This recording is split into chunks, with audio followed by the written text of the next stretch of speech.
રાજ્યની સસ્તા અનાજની 17,000 દુકાનોને આજે પણ તાળા। રાજ્ય સરકાર સાથેની બેઠકમાં થયેલા વિવાદ અને મંત્રણા નિષ્ફળ રહ્યાના આરોપ સાથે સસ્તા અનાજના દુકાનદારોની હડતાળ આજે ત્રીજા દિવસે પણ રહેશે યથાવત।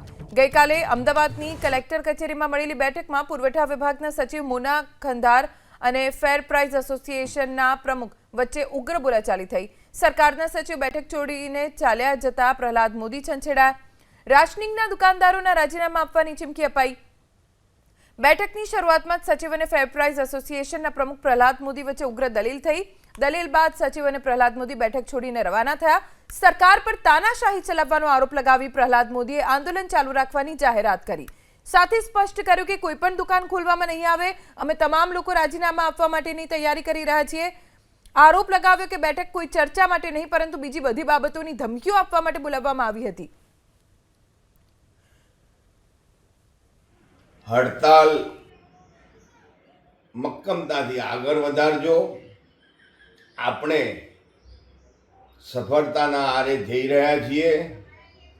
सरकार मीडिया द्वारा अपप्रचार करी रही छे। मारो सीधो सवाल छे के जो सरकार एम कहती होय के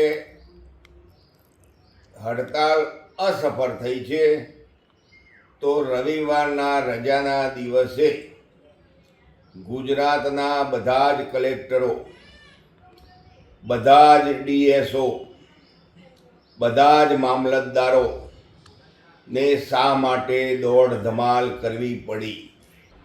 सचिवश्री, अधिकारीओश्री आ व्यक्तिनो उपयोग करी व्याजबी भावना दुकानदारोने भयभीत करवानो जे प्रयत्न करी रह्या छे ए प्रयत्न ने अमे साँखी लईशुं नहीं।